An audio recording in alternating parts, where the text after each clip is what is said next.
For 7 years, every conversation I had was a lie by omission. My name is David Caro, marine equipment technician, small coastal town in Northern California. I lived alone in a house my father built, half a mile from the nearest neighbor, direct view of the Pacific.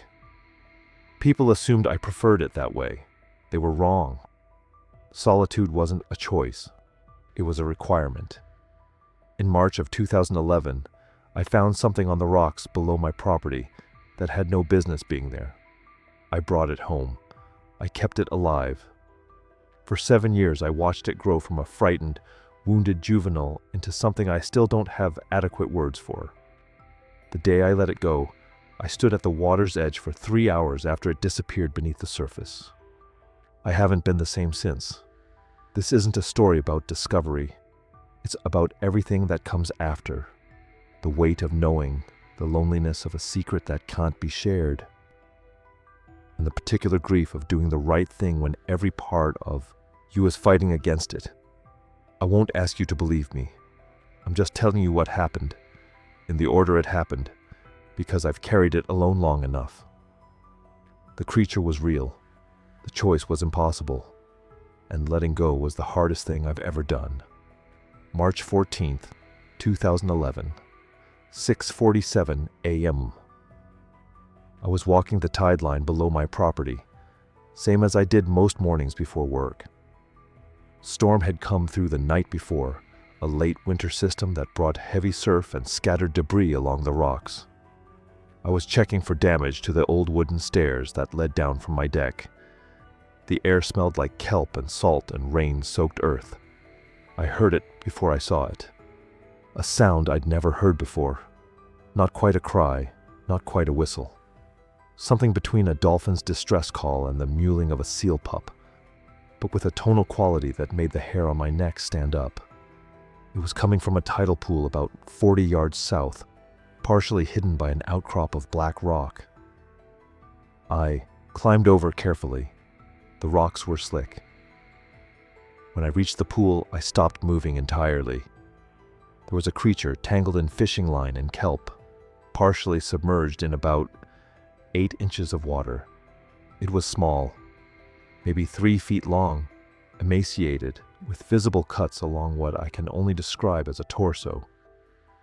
The upper body had the basic structure of a human child: shoulders, arms, a rib cage. The skin was pale gray-blue, slick and smooth like a dolphin's, not scaled. The face was the worst part. It looked almost human. Wide-set eyes, currently half closed. A small nose. A mouth that was slightly too wide, lips parted, showing small, sharp teeth. Below the waist, the body transitioned into something entirely marine. No legs. A muscular tail with a horizontal fluke, damaged on one side, bleeding from a deep gash. It made the sound again. Its eyes opened and focused on me. I should have run. I should have called someone. I should have convinced myself I was seeing things. Instead, I stood there, frozen, while my brain tried to reconcile what I was looking at with everything I knew about biology, mythology, and reality itself. The creature didn't move aggressively. It just watched me with an expression I can only describe as exhausted terror. I'm not a superstitious person. I'd spent 30 years working with marine equipment, around boats and docks and ocean water. I'd seen strange things wash up: deep sea fish, unusual jellyfish, once a oarfish that caused a minor media stir. I knew the ocean held oddities. But this wasn't odd. This was impossible. The creature's breathing was shallow and rapid. Its tail moved weakly, unable to generate any real propulsion. The fishing line had cut deep into the tissue near where its torso met the tail. One of its arms, I can't call it anything else, was bent at an unnatural angle. I made a decision in that moment that ended the life I'd been living and started a different one entirely. I couldn't leave it. There. The pool was cut off from the ocean by the low tide. In a few hours, the sun would be fully up. And if the heat didn't kill it, the next high tide might smash it against the rocks. Even if I'd wanted to call authorities, What would I say? Who would I call? And what would happen to it once people knew it existed? I went back to my house and got supplies, a large plastic storage bin, salt water I pulled from deeper ocean in buckets, heavy gloves, wire cutters, and a tarp. It took me 3 trips. By the time I returned to the pool, the creature had stopped making sounds. Its eyes were closed again. I thought I might be too late. I cut the fishing line first, working carefully to avoid causing more damage. The creature flinched but didn't fight. Its skin felt strange under my gloved hands. Cool, smooth, slightly yielding, like silicone but organic. I could feel the muscle structure underneath, the rapid beat of what I assume was a heart. Getting it into the bin required me to support its full body weight. It was heavier than it looked, maybe 45 pounds, the weight distribution all wrong compared to any animal I'd handled before. The tail was dense, pure muscle. The upper body was lighter, more fragile. I laid it in the bin as gently as I could and covered it with the tarp, then poured in the salt water until the container was half full. The creature's eyes opened again. It made a soft clicking sound, barely audible. Carrying the bin up the wooden stairs to my property was one of the hardest physical tasks I'd ever attempted. The stairs were steep, the container was awkward, and I was terrified I'd drop it. By the time I reached the top, my arms were shaking. I brought it through the back door, directly into the room I used for storage, and set the bin down on the concrete floor. Then I stood there, dripping wet, staring at the impossible thing in my house, and realized I had no idea what to do next. I was late for work. I called in sick for the first time in 8 years. My supervisor didn't ask questions. I hung up and turned back to the bin. The creature was still alive, still watching me with those unsettling 2 human eyes. Its breathing had stabilized slightly. The water in the bin was already clouded with blood from its wounds. I had committed to something I didn't understand. There was no protocol for this, no manual, no expert I could consult. I was alone with a creature that shouldn't exist, responsible for keeping it alive, with no knowledge of its biology, its needs, or whether it would survive the next hour. That was the point of no return, not finding it, not bringing it home. But that specific moment, standing in my storage room when I understood that I was going to try to save it, no matter what that required. I didn't know then that it would take 7 years of my life. I didn't know what I'd have to sacrifice, or how deeply I'd come to care about something I couldn't name or explain. I only knew that leaving it to die was not an option I could live with. So I began. The first 72 hours were crisis management. The creature was dying. I could see it in the way its breathing turned ragged, the way its eyes lost focus, the sluggish movement of its tail when it tried to shift position in the bin. I had no medical training beyond basic first aid. I had no idea what its biology required. I was working entirely on instinct, observation, and a growing sense of desperate responsibility. The immediate problems were obvious. The wounds needed treatment. The water quality was degrading rapidly. And the plastic bin was far too small for anything beyond emergency transport. I needed a real solution, and I needed it before the creature's condition deteriorated past saving. I spent that first day researching everything I could find about marine mammal care, saltwater aquarium maintenance, and wound treatment for aquatic animals. I called in sick for the rest of the week. I told my supervisor I had the flu. He believed me because I'd never lied to him before. The storage room became a makeshift field hospital. I changed the water every 4 hours using buckets of seawater I hauled up from the beach, access below my property. Each time I lifted the creature to transfer it to a temporary container during cleaning, I became more familiar with its anatomy. The skeletal structure was bizarrely hybrid, a recognizable spinal column that curved and elongated into the tail, a rib cage that was more barrel-shaped than human, designed for different lung capacity, or different breathing mechanics. The arms had proper shoulders, elbows, wrists. The hands had 4 fingers and an opposable thumb, webbed with thin membrane. No claws. The nails were flat, almost human. The wounds were the critical issue. The deep gash on the tail fluke was ragged, probably from a boat propeller. The cuts from the fishing line had caused significant tissue damage where the torso met the tail, and came down to Seibo-like area that seemed to be particularly vulnerable, where the mammalian and marine physiologies intersected. The broken arm was a clean fracture, but I had no way to set it properly without causing more trauma. I made the decision to treat the wounds with the same protocols used for marine mammals in rescue situations. I dissolved sea salt to match ocean salinity as closely as I could measure. I applied diluted iodine solution to the lacerations to prevent infection. I fashioned a makeshift splint for the arm using foam padding and waterproof tape, trying to immobilize it without restricting the creature's movement entirely. The creature tolerated this with surprising passivity.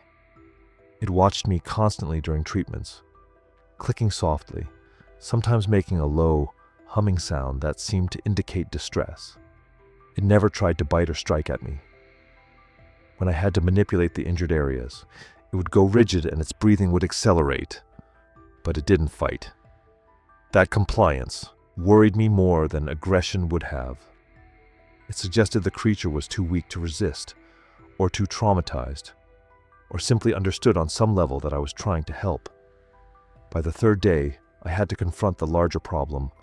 The bin was not sustainable. The creature needed space to move, depth to submerge fully, and a stable environment with proper water circulation. Keeping it in a storage container was prolonging suffering, not providing care. I had 3 options. I could try to return it to the ocean and hope it survived. I could attempt to contact some kind of authority or research institution. Or I could build something permanent. Returning it to the ocean meant almost certain death. The injuries were too severe. It couldn't hunt. It could barely swim. Releasing it would be abandonment disguised as mercy. Contacting anyone meant losing control of what happened next. I played out the scenarios. Marine biologists would want to study it. The government would classify it. Media would turn it into spectacle. In every version I imagined, the creature became property, a specimen, a thing to be examined and exploited. I had no legal standing to protect it. I had no proof of its intelligence or its right to autonomy. I would hand it over and never know what became of it. That left the 3rd option. I owned my property outright. The house sat on 2 acres of coastal land with direct ocean access via a steep, private pathway. The neighbors were distant. I had savings. I had time. I had the technical skills to build and maintain complex systems. That was my profession. I could create a habitat. I could keep the creature hidden. I could take responsibility for its survival until it was strong enough to make its own choice about returning to the ocean. The moment I committed to that decision, everything changed. I wasn't rescuing an injured animal anymore. I was choosing to harbor something unexplainable, to build my life around secrecy, to accept total isolation as the cost of protection. I understood the weight of it. I understood I was crossing a line that most people would consider irrational or dangerous. But I also understood something else. This creature was vulnerable, intelligent, and alone. It had no advocate, no protection. If I didn't take responsibility, no one would. The decision carried a darker element I didn't want to examine too closely. Part of me wanted to keep it, not as a possession, but as a connection to something profound and impossible. I had spent most of my adult life alone by circumstance and temperament. I had no family left, few friends. My work was solitary. The idea of sharing my life with something utterly unique, something no one else in the world knew existed, that held a terrible appeal. I told myself it was temporary. I told myself I was simply providing care until the creature recovered. I told myself I'd let it go as soon as it was safe. I don't know if I believed that, even then. I began planning the habitat that same night. The property had an old, unused foundation pit near the cliff edge, a previous owner's abandoned attempt at building a workshop. It was roughly 12 feet by 8 feet, already excavated down about 6 feet. With modification, and it could be converted into a saltwater pool with ocean access via a buried pipe system that would allow tidal flow. The engineering would be complex but feasible. I'd need to line the pit with marine-grade waterproofing, install filtration to supplement the tidal exchange, create a heating system for temperature stability, and rig a cover system to keep it hidden from aerial view. The costs would drain my savings. The labor would take months. I'd have to do all of it myself to maintain secrecy. I started the next morning. I took a leave of absence from work, claimed I needed to handle a family emergency. There was no family. There was only the creature in the storage bin, growing slightly stronger each day, watching me with increasing alertness as I moved around the room. I was committed. The choice was made. I had traded my normal life for a secret I would carry alone, and there was no going back. I had no plan the first night, no knowledge, no tools designed for what I was attempting.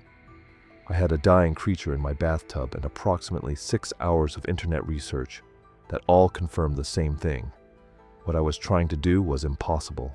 The bathtub lasted 3 days. I filled it with seawater. I hauled in 5-gallon buckets from the tide pools. 14 trips the first night, each one a calculated risk in the dark. I learned quickly that municipal water, even dechlorinated, caused visible distress. The creature's skin would lose its iridescence within minutes of exposure. Its breathing became labored, the gill slits along its rib cage fluttering irregularly. So, only seawater. Only specific seawater, as I would learn. Water from the deep channels carried different properties than water from the shallows. Temperature mattered. Salinity mattered. Even the phase of the moon seemed to matter, though I still don't understand why. I kept a spiral notebook those first weeks. The entries are desperate and clinical in equal measure. Day 4. Consumed approximately 200 milliliters fish broth. Rejected raw mackerel. Skin color improved to pale green-silver. Respirations 22 per minute at rest. Day 6, first vocalization. Low frequency clicking when I approached with food. Possible communication attempt or distress signal. Unable to determine. Day 9, bathtub insufficient. It can't extend fully. Spinal curvature developing. Need larger containment. The second phase required construction. I couldn't hire out, couldn't explain, couldn't document with permits or plans. I owned a commercial fishing warehouse that my father left me, a corrugated metal structure 50 yards from the water that had been slowly rusting into irrelevance for a decade. It had good bones. High ceilings, concrete floors with drainage channels. Most importantly, privacy and proximity to the ocean. I built the pool myself over 2 weeks, working only at night. 12 feet long, 8 feet wide, 6 feet deep. I used marine-grade liner designed for saltwater aquaculture, the kind commercial operations use for holding lobster. I installed a circulation system pieced together from aquarium pumps and industrial filtration units. I ran PVC piping through the wall directly to the ocean, creating a gravity-fed intake system that brought in fresh seawater continuously. The engineering was crude but functional. The goal was simple: replicate the tidal environment as closely as possible within an enclosed space. Temperature regulation became my obsession. The creature showed clear thermal preferences. Below 52 degrees Fahrenheit, it became lethargic, retreating to the deepest part of the pool and barely moving. Above 64 degrees, it showed signs of heat stress, rapid breathing, loss of appetite, agitated surface behavior. I installed a network of aquarium heaters on thermostatic controls, maintaining a constant 58 degrees. I checked the temperature 4 times daily for the first month, then 6 times daily. Then I stopped sleeping in shifts and simply slept in the warehouse, waking every 90 minutes to verify conditions. You don't realize how much noise a human life generates until you're trying to keep one silent. I stopped taking calls, stopped accepting visitors, told the few people who still checked on me that I was dealing with estate issues, that I needed time, that I'd reach out when things settled. Most stopped asking. The ones who persisted, I cut off entirely. The warehouse became my world. I brought in a cot, a camping stove, a battery-powered radio I never turned on. I showered using a garden hose connected to the same water intake that fed the pool. I ate food that required no refrigeration. Canned soup, dried fruit, protein bars that tasted like compressed chalk. None of it mattered. What mattered was solving the problems as they emerged, one after another, relentless and unforgiving. Feeding was trial and error conducted in real time with a living subject. The creature was carnivorous. That much was obvious from its teeth. But its preferences were specific and initially incomprehensible. It rejected frozen fish entirely. It showed no interest in shellfish, despite my assumptions about marine diets. It ignored squid, mackerel, and every variety of bait fish I offered. What it accepted finally was live prey. I started catching small rockfish and greenling using a hand line off the pier, dropping them into the pool still writhing. The creature's hunting behavior was immediate and startling in its efficiency. It didn't thrash or chase. It moved with precision, herding the fish into the corner before striking with a speed I couldn't track with my eyes. It fed every third day initially. Later, as it grew, stronger, every other day. I kept detailed logs of intake, cross-referencing weight estimates with activity levels, trying to establish patterns that would predict its needs. I was guessing. Every single day, I was guessing. The waste management problem was worse than the feeding problem. Marine animals produce ammonia-rich waste that, in an enclosed system, becomes toxic rapidly. I installed additional filtration, biological media, protein skimmers, UV sterilization. But the pool was too small and the bioload too large for standard equipment to handle. I performed partial water changes twice weekly, hauling out 50 gallons of fouled water and replacing it with fresh seawater from the intake line. The work was exhausting and never-ending. I developed calluses on my palms from bucket handles. I threw out my lower back twice in the first month. The creature watched me during these maintenance sessions with what I can only describe as curiosity. It would surface near where I worked, observing the process. Sometimes it would vocalize. Soft clicks or low-frequency pulses I felt more than heard. I started talking to it during these times, narrating my actions in a low voice, though I had no evidence it understood language. Temperature's holding steady. Chemistry looks good. You're doing well. Talking to it made me feel less insane. Barely. Skin health became another variable I learned to monitor. The creature's integument required constant moisture and specific mineral content to maintain integrity. In the early weeks, I noticed patches of dullness developing along its shoulders and tail, areas that dried when it surfaced to breathe. I tried everything. Topical applications of seawater, aloe vera gel, which caused an immediate allergic reaction, lanolin-based creams meant for marine mammals in rehabilitation. What worked, eventually, was misting. I rigged a spray system using garden misters and a timer, set to release a fine seawater fog across the pool surface every 20 minutes. The creature responded immediately. Its skin regained its luminescence, the dry patches healing within days. I added the misting schedule to my notebook. Page after page of variables, observations, adjustments. Week 7. Increased feeding frequency to every 36 hours. Prey size, 6 to 8 inches. Live rockfish preferred. Misting cycle, every 20 minutes, 30-second duration. Water temperature, 58.2 degrees Fahrenheit. Salinity, 34 parts per thousand. Behavioral notes, increased vocalizations during evening hours, possible circadian pattern. The isolation compounded in ways I didn't anticipate. I'd lived alone for years. I preferred it. But this was different. This was a self-imposed quarantine, driven by a secret that allowed no exceptions. I couldn't risk anyone discovering what I was protecting. Not friends, not family, not authorities who might remove the creature to a facility where it would become a specimen, a subject, an object of study, rather than a living being I'd made myself responsible for. So I disappeared into the work. I learned to read the creature's body language, the angle of its head when it was curious, the way it circled the pool when agitated, the specific clicking pattern that preceded feeding behavior.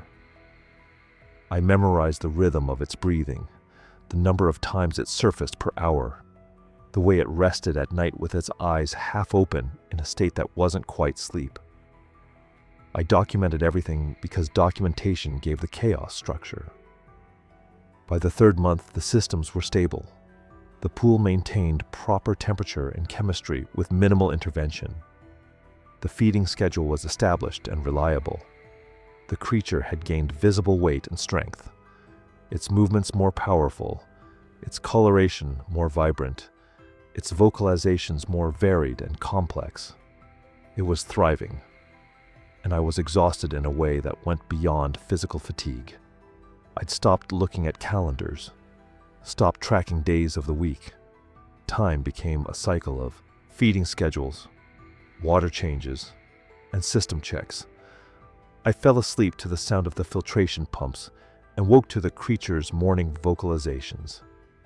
I had built a hidden world that functioned, barely, and it required every hour of my existence to maintain. I kept telling myself it was temporary, that I was buying time until I understood what came next. But standing in that warehouse at 3 a.m., checking the temperature gauge for the 6th time that night, watching the creature glide through water I'd hauled and filtered and balanced by hand, I knew the truth. I had no idea what came next. I only knew I couldn't stop. The first sound it made that wasn't distress or feeding related came on day 47. I was performing a routine water change, bent over the pool's edge with my back to the creature, when I heard it. A series of short, modulated clicks followed by a long, low-frequency pulse that I felt in my sternum before I consciously registered it as sound. I turned. The creature floated 3 feet from where I knelt, its head above the waterline, watching me. I didn't move. It repeated the pattern, clicks, pulse, silence, then submerged and swam a slow circuit of the pool before returning to the same position. It was waiting for something. I had no framework for response. I didn't click back. That felt absurd. I didn't speak because it had never shown any recognition of human language. Instead, I stayed motionless, maintaining eye contact, and waited to see what it would do. It surfaced again, exhaled sharply through the slits along its neck, and dove. The exchange lasted maybe 90 seconds. I documented it in my notebook with a question mark because I didn't know what I'd witnessed. A greeting? A test? Simple curiosity about the creature that kept appearing with buckets? It happened again, the next day, and the day after that. The pattern was always the same. I would be working, feeding, cleaning, adjusting equipment, and the creature would approach and vocalize in that specific sequence. Clicks, pulse, pause, always identical in rhythm and duration. By week 8, I understood it was deliberate communication. I started responding with consistency. Every time it made the sound, I would stop what I was doing, turn to face it, and remain still for a count of 10 before resuming my task. I was acknowledging the vocalization without pretending I understood it. The creature adapted. It began using the sound as a summons. If I was across the warehouse, working on the filtration system or preparing food, it would vocalize and wait.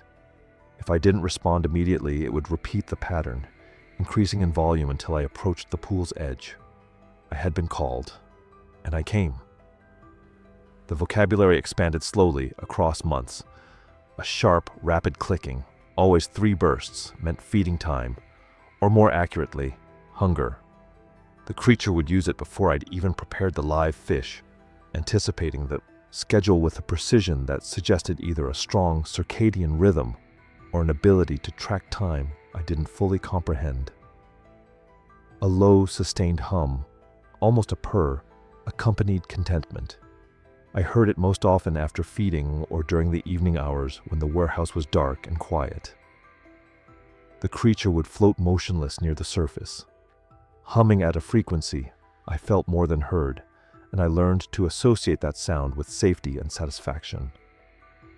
A harsh, staccato burst, irregular and jarring, was distress. I heard that sound exactly 4 times in the first year.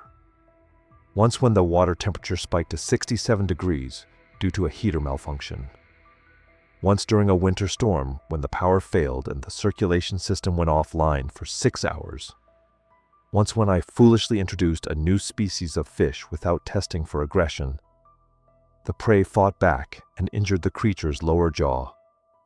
And once for a reason I never identified, in the middle of the night, a sound so raw and panicked that I sprinted from my cot to the pool expecting to find it dying. It was floating calmly, staring at the warehouse's single window, where a full moon hung low over the ocean.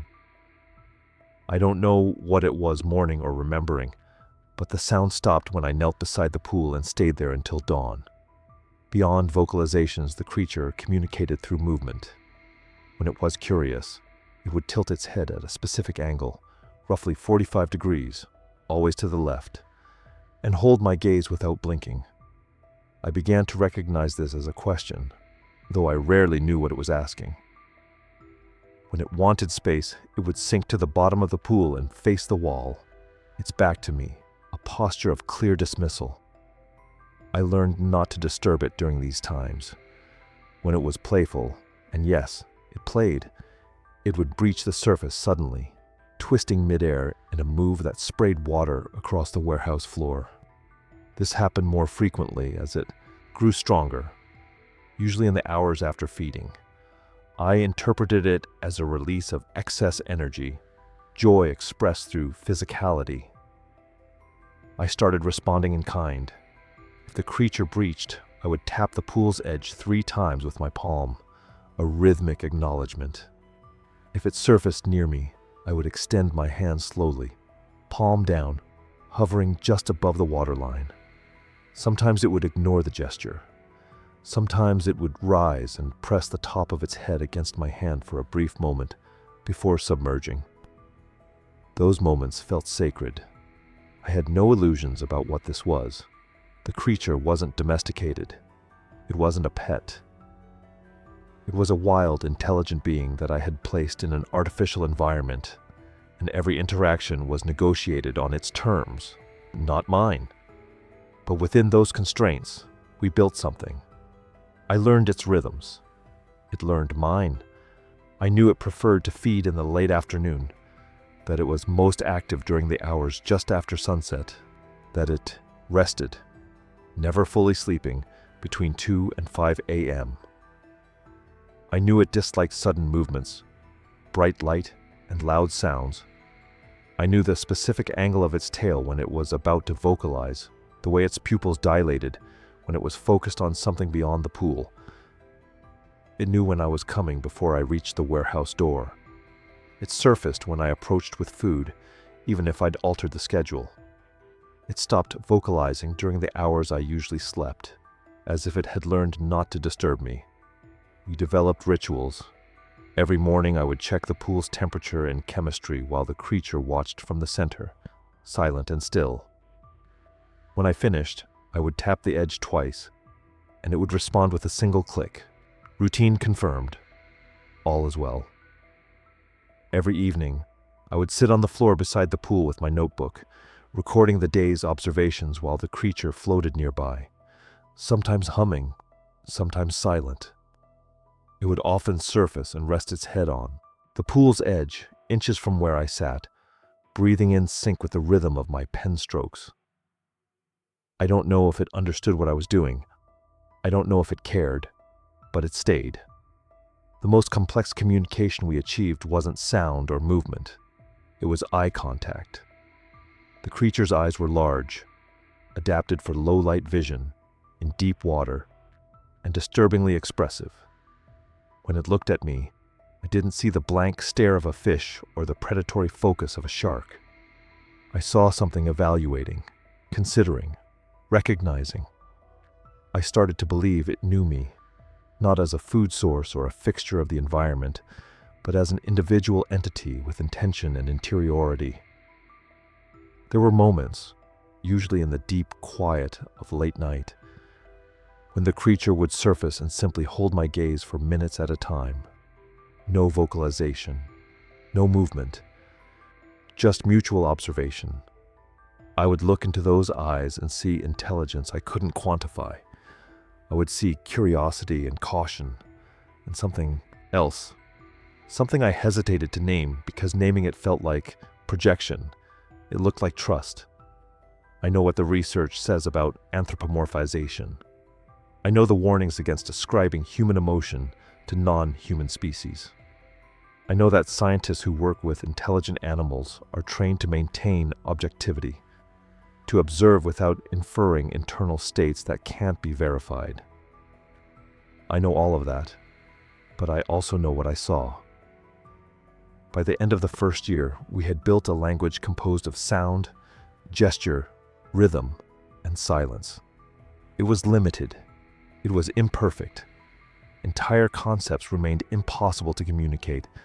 I couldn't explain where I went when I left the warehouse, couldn't convey why I kept it confined, couldn't ask the questions that haunted me most. Where did you come from? Are there others? Do you understand what you are? But within its limitations, the language worked. The creature could tell me when it was hungry, uncomfortable, or content. It could summon my attention or dismiss me. It could express play, distress, and something close to affection. And I could respond. I could provide, adjust, acknowledge, and comfort. It wasn't enough. It would never be enough. But it was more than I'd thought possible when I first dragged that dying creature from the tide pools and made a promise I didn't know how to keep.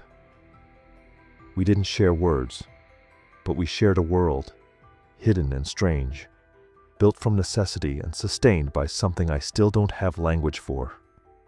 Something that felt, in the deep silence of those endless nights, like understanding. The changes began in the third year. I noticed them in small ways at first. The frequency with which she approached the tank's edge facing the ocean. The duration she spent motionless there, suspended in the water, her body angled toward something I couldn't see. The way her vocalizations shifted during storm surges, less of the soft clicks and whistles I'd grown accustomed to, more of the deeper, carrying tones that seemed designed for distance. She was 14 months old when I first saw her track a school of fish passing offshore. I was performing the evening water quality check when she suddenly went rigid. Her entire posture transformed. Her head turned with mechanical precision, following something beyond the walls of her enclosure. The movement was predatory, focused. Nothing like the curious, almost playful observation she'd shown toward the aquarium fish I'd introduced months earlier. That was when I understood she was no longer the fragile creature I'd pulled from the tide pool. Her physical development had been gradual enough that I'd failed to recognize its cumulative impact. She had grown from roughly 28 inches to nearly 4 feet in length. Her tail had broadened, the musculature now clearly defined beneath the skin. The translucent quality of her fins had given way to something tougher, more utilitarian. Her movements through the water had acquired an efficiency that spoke of power held in reserve. But the behavioral shifts were what kept me awake at night. She began testing the limits of her environment in ways she never had before. I would find her pressing against the tank walls with increasing force. Her body taut, the muscles in her shoulders and back visibly straining. Not panicked thrashing, this was methodical, experimental. She was measuring her strength against the boundaries I'd built. During the highest tides, when the ocean's proximity was most pronounced, she would position herself at the surface and remain there for hours. Her eyes tracked the horizon with an intensity that made it impossible to ignore what she was seeing. Not the fenced perimeter of my property, not the house or the equipment or any element of the world I'd constructed for her. She was looking past all of it, toward the open water that lay beyond. I tried to rationalize it as natural curiosity, maturation, the equivalent of a terrestrial adolescent wanting to explore beyond their childhood home. But I knew better. The restlessness manifested in her sleep patterns, or rather, in the increasing absence of them. Marine mammals and their relatives engage in unihemispheric slow-wave sleep, resting one brain hemisphere while the other maintains essential functions. She had always done this, her breathing steady and regular even in rest. Now I would observe her through the night and find her wakeful, circling the tank's perimeter with mechanical repetition, her path never varying, her speed never slowing. I documented it all. I told myself I was being thorough, maintaining the scientific detachment I'd relied on since the beginning. But the truth was simpler and more painful. I was watching her prepare to leave, and recording every moment was the only way I could process what that meant. The communication we developed began to break down in subtle ways. She still responded to my presence, still approached when I entered the enclosure, but there was a distraction in her now that hadn't existed before. Her attention would drift. She would start to engage with the tactile puzzles and environmental enrichment I provided, then abandon them midway, returning to her vigil at the ocean-facing wall. The vocalizations I'd learned to interpret became more difficult to read. New sounds appeared in her repertoire, long, modulated calls that carried a resonance I could feel in my chest. I had no reference point for them. They weren't distress signals or social calls of the type I'd documented. They sounded like questions being asked of the empty water, or like answers being called to questions I couldn't hear. 5 months after the behavioral changes began, she demonstrated something that fundamentally altered my understanding of what I was caring for. A winter storm had been building offshore for 2 days. The barometric pressure had dropped significantly, and the ocean had taken on the gray-green color that precedes serious weather. I'd reinforced the tank's covering and secured all the equipment, preparing for the wind and rain that was forecast to arrive after midnight. She knew the storm was coming hours before the first drops fell. Her agitation built steadily through the evening. She moved through the water with jerky, explosive bursts of speed, then stopped abruptly, her entire body aligned toward the approaching weather system. The vocalizations increased in frequency and volume. I considered sedation, something I'd never done and had hoped never to need. But before I could make the decision, she surfaced directly in front of me, and she sang. There is no other word for it. The sound was complex, layered, structured in a way that transcended the functional communication I'd observed before. It rose and fell with deliberate phrasing, each segment distinct yet connected to what came before and after. It wasn't random. It wasn't instinct. It was Intentional, artistic, a demonstration of capability I hadn't known she possessed. The storm arrived an hour later with winds that stripped shingles from the roof and sent debris tumbling across the property. The rain came in horizontal sheets. The ocean became a churning mass of white water that redrew the shoreline with each surge. And through it all, she remained at the surface, facing into the wind, riding the turbulence in the tank as if it were the most natural thing in the world. Her body moved with the water rather than against it, her tail providing precise adjustments that kept her positioned exactly where she wanted to be. She was built for this, designed for conditions that would kill a human swimmer in minutes. I watched from the covered observation post I'd built, protected from the elements, but close enough to intervene if necessary. Intervention never became necessary. She was in her element in a way she never had been before, and the sight of it was beautiful and devastating in equal measure. When the storm passed at dawn, she was exhausted but visibly invigorated. She dove and surfaced repeatedly, her movements loose and free in a way I hadn't seen since her earliest days of recovery. For the first time in months, she seemed at peace. But the peace didn't last. Within days, the restlessness returned, now compounded by what I can only describe as frustration. She had tasted something during that storm, a reminder of what she was meant for, and the memory of it made her current circumstances unbearable. The ethical reality I'd been avoiding finally forced itself into clarity. I wasn't protecting her anymore. I was confining her. The sanctuary I'd built with such care had become exactly what I'd feared it would. A prison where the bars were invisible, but no less real. She was strong enough now, healthy enough, capable enough. Every measure of physical readiness indicated she could survive in the wild. The only thing keeping her in the tank was my inability to accept what releasing her would mean. I began researching release protocols with the same obsessive focus I'd applied to her initial care. I studied wild animal rehabilitation guidelines, marine mammal reintegration procedures, soft release strategies. I read case studies of captive-raised animals returned to their native habitats. I absorbed failure rates and success predictors, and the 100 small factors that influenced outcomes. But none of the literature addressed my actual situation. None of it covered what to do when the creature in question wasn't supposed to exist. When there was no population to reintegrate her into, no established territory, no way to monitor her after release. When letting go meant accepting I would never know if she survived or perished, thrived or suffered. When saying goodbye meant losing the only relationship that had given my isolated existence meaning.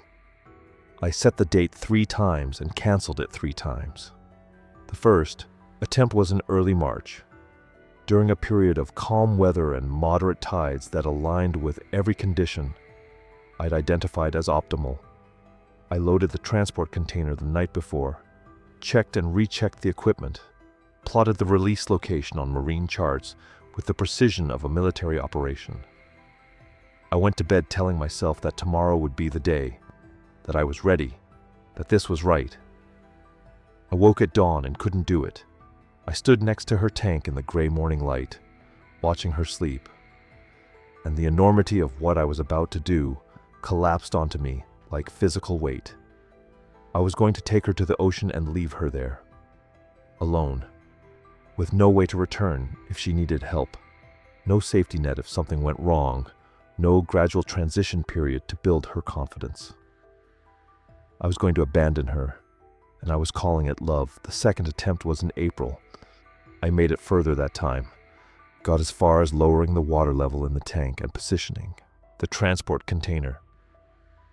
She watched the preparations with clear interest, her body language alert but not distressed. She trusted me. That trust was what stopped me. She had no framework for understanding that I was preparing to remove myself from her life permanently. She didn't know that release meant she would never see me again.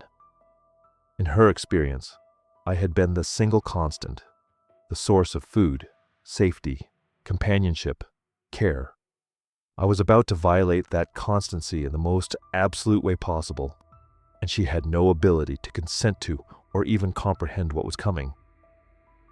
The ethical weight of that realization was crushing. I was making a decision for her that I believed was right, but I had no way to explain it. No method of preparing her emotionally, no means of confirming she wanted what I was about to impose. I was playing God, and the responsibility felt like drowning. The third cancellation happened in May, and it was the hardest because by then the necessity had become undeniable. Her distress was no longer intermittent, it was constant. She had stopped eating regularly. Her vocalizations had taken on a quality I can only describe as mournful. She would spend entire nights pressed against the ocean-facing wall, unmoving, her breathing shallow, her eyes fixed on nothing. She was suffering, and I was the cause. But when I moved to execute the release that time, I was stopped by a different fear, that I was doing this for myself as much as for her. That some part of me wanted to be free of the burden, the secrecy, the isolation, the constant vigilance. That I was telling myself a story about her needs to justify ending a situation that had become emotionally unsustainable for me. How could I know my motives were pure? How could I separate genuine care from disguised selfishness when the two were so thoroughly entangled? I spent 3 days paralyzed by that question before I found the answer in the most obvious place. I looked at her. She was deteriorating. Not physically. Her body remained strong, her health stable by every measurable indicator. But something essential was dimming. The curiosity that had defined her personality was being replaced by a hollow, mechanical repetition of behaviors. She was going through the motions of existence without actually living. I had seen this before in captive animals. The scientific term is stereotypy, repetitive, invariant behaviors with no obvious goal or function. It's a marker of psychological distress, a sign that an animal's environment is fundamentally incompatible with its nature. She was displaying stereotypy, and I was the one keeping her in the environment causing it. That realization cut through the paralysis. My motives didn't matter. My emotional needs were irrelevant. She was suffering, and I had the power to end that suffering. The fact that doing so would break me was simply the price of having taken responsibility for her in the first place. I set the date for June 14th. I didn't allow myself to reconsider. The preparation that followed was methodical and thorough, because focusing on logistics was the only way to function. I selected a release site 12 miles up the coast, a deep-water access point with minimal human activity and strong tidal exchange with the open ocean. I studied current patterns and seasonal marine traffic. I identified backup locations in case conditions at the primary site were unsuitable. I designed the transport process to minimize stress. The container would maintain water temperature within 2 degrees of her tank. Travel time would not exceed 40 minutes. I would release her at dawn during a rising tide, giving her the full day to orient and the tidal current to carry her toward deeper water.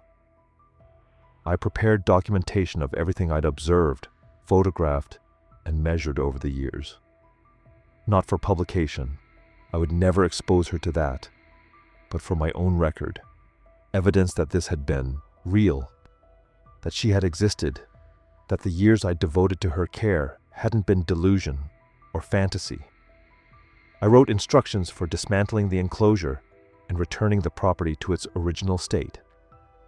I wanted no trace to remain, no possibility of discovery after she was gone. Her existence would be a secret I carried alone, and ensuring her continued safety meant ensuring no one else would ever know where to look. The week before the release, I changed my behavior around her. I began reducing the feeding frequency to encourage self-sufficiency. I I stopped the daily handling sessions that had been part of our routine, allowing her to experience longer periods without human contact. I was trying to weaken the bond between us, to make the separation easier for her. It was a failure. She responded to the withdrawal with visible confusion and increased attempts to engage. She would approach me when I entered the enclosure, her posture expectant, waiting for the interaction that no longer came. When I maintained distance, she would retreat to the far side of the tank, her body language dejected in a way that was impossible to misinterpret. I was hurting her in an attempt to protect her from hurt. The irony was bitter. On June 13th, I stopped pretending the emotional management was for her benefit. I was the one who needed distance. I was the one who couldn't function if I acknowledged the full weight of what tomorrow would bring. So I worked through the final preparations with clinical detachment, checking items off lists, testing equipment, reviewing protocols. I didn't sleep that night. I sat in the observation post watching her swim slow circles in the tank, the underwater lights casting moving patterns across her skin. She was beautiful, more than I had words for. And in less than 12 hours, I was going to see her for the last time. The question that had haunted me since I'd first found her finally had an answer. Yes, I could let her go. Not because I was strong enough or selfless enough, or because I'd achieved some enlightened state of non-attachment. I could let her go because keeping her would destroy her, and loving someone means choosing their well-being over your own comfort, even when that choice feels like it's killing you. I spent 3 weeks preparing for what I knew would come. Not 3 weeks deciding. I decided the night it pulled itself fully onto the rocks and stared at the horizon for 2 hours straight. 3 weeks figuring out how to do it right. I researched soft release protocols for marine mammals, how rehabilitators transition seals back to the ocean, gradual exposure, protected staging areas, monitored independence. I adapted what I could. The cove where I'd first found it seemed right, sheltered enough for safety, open enough for freedom, deep water access, rock formations it could use for rest. I brought it there 4 times before the final day. Practice runs. Each time I watched how it moved through the open water, how quickly it oriented, whether it stayed close or ranged farther, building its confidence, building mine. The morning I chose was calm, overcast, high tide. I carried it down the trail one last time, its weight familiar in my arms, its eyes watching my face the entire walk. At the water's edge, I held it longer than I needed to. There was no ceremony, no words that would mean anything. I just looked at it, and it looked back, and I hope it understood. I waded in and lowered it into the water. It didn't move immediately, stayed close, circled once, surfaced near my hand. Then it dove, and when it came up again, it was farther out. Another dive. Farther still. I watched until I couldn't see it anymore. Just water, just waves. The walk back felt longer than any I'd ever taken. The house is too quiet now. I still check the tank room twice a day, even though I drained it weeks ago. Habit runs deeper than reason. I returned to my old routines, or tried to. The research work, the solitary walks, the same stretch of coastline I'd walked for years before any of this began. But everything feels like motion, without purpose now. I'm going through something that looks like a life but doesn't feel like one anymore. I carry what I know the way you carry grief. Constantly, invisibly.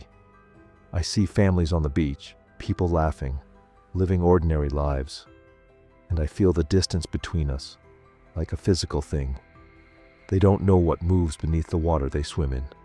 They don't know what's possible. Some mornings I find shells I don't remember seeing before, arranged in patterns near my door. Probably coincidence. Probably wind. I keep them anyway. I still watch the water during storms. Stand at the rocks where we used to sit together in the early days when it was too weak to do more than rest its head on the stone and breathe. I don't expect to see it again. That's not why I watch. I watch because the ocean means something different to me now. It's not just water and mystery anymore. It's where something I loved went home. The secret hasn't gotten lighter with time. If anything, it's grown heavier. Some nights I wake up wanting desperately to tell someone, anyone, just to hear myself say it out loud and have another person confirm I'm not insane. But I don't. I won't. That was part of the promise I made the day I brought it home. His story stands alone in its detail, but it doesn't stand alone in the pattern.